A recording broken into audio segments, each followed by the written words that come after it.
आइए इस प्रश्न पत्र को करना आरंभ करते हैं। क भागः अपठितावबोधनम्। यह प्रश्न 10 अंकों के लिए निर्धारित है। अधोलिखितम गद्यांशम पठित्वा, नीचे लिखे हुए गद्यांश को पढ़कर प्रदत्त प्रश्नानाम उत्तराणि, दिए गए प्रश्नों के उत्तर संस्कृतेन लिखत, संस्कृत भाषा में लिखें। अब इस गद्यांश को पढ़ने का प्रयास करते हैं। आदि कालाद एव, आदि काल से ही, अस्माकं देशः, हमारा देश, भारतम, भारत, जगति प्रसिद्धमस्ति, जगत में प्रसिद्ध है। भारतस्य प्रतिष्ठे द्वे, भारत की 2 प्रतिष्ठाएं हैं। संस्कृतम, संस्कृतिस्तथा, संस्कृत भाषा और भारतीय संस्कृति। संस्कृत भाषा अस्य प्राचीन ज्ञान विज्ञानयोः पोषिका। जो संस्कृत भाषा है वह इसकी अर्थात भारत के प्राचीन ज्ञान विज्ञान की पोषिका है। महत् संस्कृतेः च संवाहिका अस्ति, और महान संस्कृति की संवाहिका भी है। कथ्यते अपि, कहा भी गया है, भारतीय संस्कृति ही, भारत की जो संस्कृति है, संस्कृते एव निहिता वर्तते, संस्कृत भाषा में ही निहित है। विविधतायाम एकता एव, विविधता में एकता ही, अस्माकं संस्कृतेः प्रधानम अभिधानम, हमारी संस्कृति का मुख्य अभिधान है।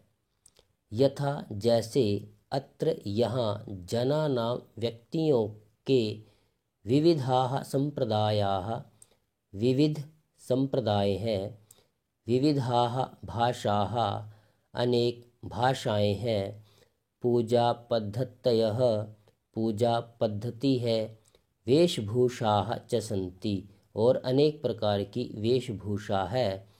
परम, परंतु, अनेकतायाम अपि, अनेकता में भी, एकतायाः, एकता की, मधुरा धारा प्रवहति, जो मधुर धारा है वह प्रवाहित होती है।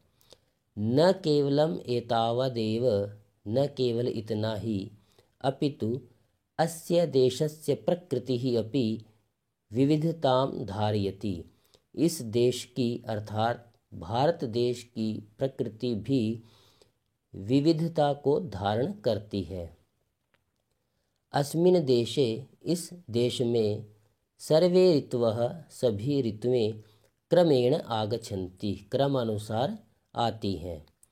ते च, और वे हैं, वसंतः, ग्रीष्मः, वर्षा, शरद, हेमंतः, शिशिरः इति, ये सभी ऋतुएं क्रमानुसार भारत में आती हैं। अत्र, यहाँ, भिन्न भिन्न भाषा भाषिणः, यहाँ अलग अलग भाषाओं को बोलने वाले, मतावलंबिनः, मतों को मानने वाले, सर्वे भारतीयाः, सभी भारतीय, एकम राष्ट्र ध्वजम, एक राष्ट्रीय ध्वज को नमन्ति, नमस्कार करते हैं। एकम राष्ट्र गानम च गायन्ति, और एक ही राष्ट्रीय जो हमारा गान है उसको गाते हैं। एते राष्ट्रीय उत्सवान, ये राष्ट्रीय उत्सव, सामाजिक उत्सवान च, और सामाजिक उत्सवान, अत्र द्वितीय विभक्ति अस्ति, उत्सवों को, मिलित्वा आयोजयन्ति, मिलकर आयोजित करते हैं। भारतस्य वैशिष्ट्यमेतद्, यह भारत की विशेषता है, सर्वदा, हमेशा, निरंतरम च भवेत्, और निरंतर बनी रहे, इति, यह सर्वैः भारतीयैः काम्यते, अत्र तृतीय विभक्ति अस्ति, सभी भारतीयों के द्वारा ऐसी कामना की जाती है। भारतम, भारत देश, पुनः, दोबारा, विश्व गुरुम कर्तुम, विश्व गुरु करने के लिए, सर्वे भारतीयाः, सभी भारतीय प्रयतन्ते, प्रयत्न कर रहे हैं, अर्थात प्रयत्नशील है। इस प्रकार हमने इस गद्यांश को पढ़ने का प्रयास किया। यदि आप 10 में से 10 अंक लेना चाहते हैं तो इस गद्यांश को एक बार और पढ़ने का प्रयास अवश्य करें। आइए इसके प्रश्नों को हल करने का प्रयास करते हैं। एक पदेन उत्तरत, इसका अर्थ है कि एक पद में उत्तर दीजिए। केवलम प्रश्नद्वयम, और केवल 2 ही प्रश्न हमें यहाँ पर हल करने हैं। यह देखिए यहाँ पर यह लिखा हुआ है कि इस प्रश्न के लिए केवल 2 अंक निर्धारित हैं, अतः हमें 2 ही प्रश्न हल करने हैं। आप पहले उन 2 प्रश्नों को हल कीजिए जो आपको अच्छे तरीके से आते हैं, उसके पश्चात आप तीसरे प्रश्न का उत्तर भी देने का प्रयास अवश्य करें। प्राचीन ज्ञान विज्ञानयोः पोषिका का भाषा, तो प्राचीन ज्ञान विज्ञान की जो पोषिका है वो कौन सी भाषा है? आप एक बार उत्तर देने का प्रयास करें। और यदि हम गद्यांश के आधार पर देखने का प्रयास करते हैं तो अत्र लिखितमस्ति संस्कृत भाषा अस्य प्राचीन ज्ञान विज्ञानयोः पोषिका, तो अस्माकम उत्तरम भविष्यति संस्कृत भाषा, अथवा आप इसके स्थान पर संस्कृतम भी लिख सकते हैं। द्वितीयः प्रश्नः अस्ति अस्माकं देशे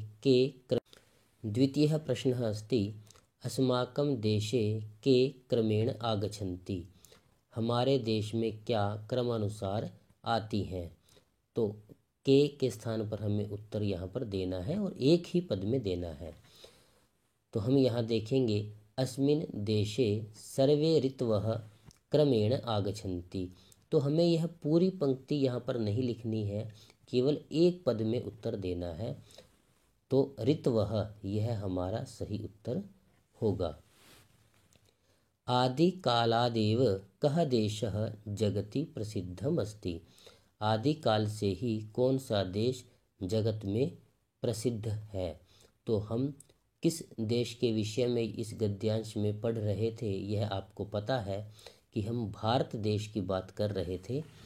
तो अत्र लिखितमस्ति आदिकालादेव अस्माकं देशः भारतम जगति प्रसिद्धम अस्ति, तो हमारा जो उत्तर होगा वो भारतम यह पद होगा। हम भारतम की अपेक्षा भारत देशः इस प्रकार भी उत्तर को लिख सकते हैं। यह आप पर निर्भर करता है कि आप भारतम लिखते हैं अथवा भारत देशः लिखते हैं। अग्रे प्रश्नः अस्ति पूर्णवाक्येन लिखत, अर्थात पूरे वाक्य में उत्तर को लिखें। प्यारे बच्चों, यहाँ निर्देश था कि केवल एक पद में उत्तर देना है और यहाँ निर्देश है कि पूरे वाक्य में उत्तर को लिखना है। केवलम प्रश्नद्वयम, यहाँ पर भी हमें केवल 2 ही प्रश्नों के उत्तर देने हैं, जबकि प्रश्नों की संख्या यहाँ पर 3 है। तो आप सर्वप्रथम उन 2 प्रश्नों के उत्तर दें जो आपको सही प्रकार से आते हैं, तत्पश्चात आप तीसरे प्रश्न का उत्तर भी लिख सकते हैं। भारतीयाः किम कर्तुम प्रयतन्ते, भारतीय क्या करने के लिए प्रयत्नशील रहते हैं। गद्यांश के आधार पर आप उत्तर देने का प्रयास करें। अत्र लिखितमस्ति भारतं पुनः विश्वगुरुं कर्तुं सर्वे भारतीयाः प्रयतन्ते। कुछ विद्यार्थी केवल इसी पंक्ति को लिखने का प्रयास करेंगे जो सही नहीं है। आप यहाँ पर देखिए, यहाँ पर जो हमारा संज्ञा पद है वो पहले आया है कि भारतीयाः किम कर्तुं प्रयतन्ते, तो हम उत्तर लिखते समय भारतीयाः इस शब्द को पहले लिखेंगे और हमारा उत्तर होगा भारतीयाः भारतं पुनः विश्वगुरुं कर्तुं प्रयतन्ते। अग्रे अस्ति अस्माकं संस्कृतेः प्रधानम अभिधानम किम, इसका उत्तर आप गद्यांश के आधार पर देने का प्रयास करें। अत्र लिखितमस्ति कि विविधतायाम एकता एव अस्माकं संस्कृतेः प्रधानम अभिधानम। अब यहाँ से यह पूरी पंक्ति इसका उत्तर हो सकती है, क्योंकि हमें लिखना भी यही है कि अस्माकं संस्कृतेः प्रधानम अभिधानम किम। हम इस प्रकार भी लिख सकते हैं इसको कि अस्माकं संस्कृतेः प्रधानम अभिधानम विविधतायाम एकता, अथवा विविधतायाम एकता एव अस्माकं संस्कृतेः प्रधानम अभिधानम। यह उत्तर दोनों प्रकार से सही होगा। अग्रे अस्ति सर्वैः भारतीयैः किं काम्यते। सभी भारतीयों के द्वारा क्या कामना की जाती है। तो अत्र लिखितम् अस्ति कि भारतस्य वैशिष्ट्यमेतद् सर्वदा निरन्तरं च भवेद् इति सर्वैः भारतीयैः काम्यते। यह पंक्ति भी इसका उत्तर हो सकती है, और यदि हम संज्ञा पद को पहले लिखने का प्रयास करें तो सर्वैः भारतीयैः भारतस्य वैशिष्ट्यं सर्वदा निरन्तरं च भवेद् इति काम्यते। इस प्रकार भी हम इसका उत्तर लिख सकते हैं। अस्य अनुच्छेदस्य कृते उपयुक्तं शीर्षकं संस्कृतेन लिखत। तो हमें इस अनुच्छेद के लिए एक शीर्षक लिखना है जो संस्कृत भाषा में होना चाहिए। तो गद्यांश के आधार पर आप शीर्षक देने का प्रयास करें। अत्र लिखितम् अस्ति भारतस्य प्रतिष्ठे द्वे संस्कृतं संस्कृतिस्तथा। यह भी हमारा शीर्षक हो सकता है। विद्यार्थी भिन्न भिन्न प्रकार से इसके शीर्षक का चयन कर सकते हैं। तो एक ही गद्यांश के लिए एक ही शीर्षक हो यह कहा नहीं जा सकता। इसका दूसरा शीर्षक विविधतायाम एकता यह भी हो सकता है। अस्माकं संस्कृति ही यह भी हो सकता है, और विश्व गुरु भारत देशः यह भी हो सकता है। आप इनमें से किसी एक शीर्षक का चयन यहाँ कर सकते हैं, अथवा परीक्षा में जो गद्यांश हमारे पास आएगा इसी आधार पर हम वहाँ पर भी शीर्षक का चयन करने का प्रयास करेंगे। अग्रे अस्ति यथा निर्देशम उत्तरत। निर्देश के अनुसार हमें उत्तर देने हैं। केवलम प्रश्नत्रयम्, और केवल 3 ही प्रश्नों के उत्तर देने हैं। प्रथमः प्रश्नः अस्ति धारयति इति क्रियापदस्य कर्तृपदम किम भवेत्। धारयति इस क्रियापद का कर्तृपद क्या है, अर्थात इसका सब्जेक्ट क्या है।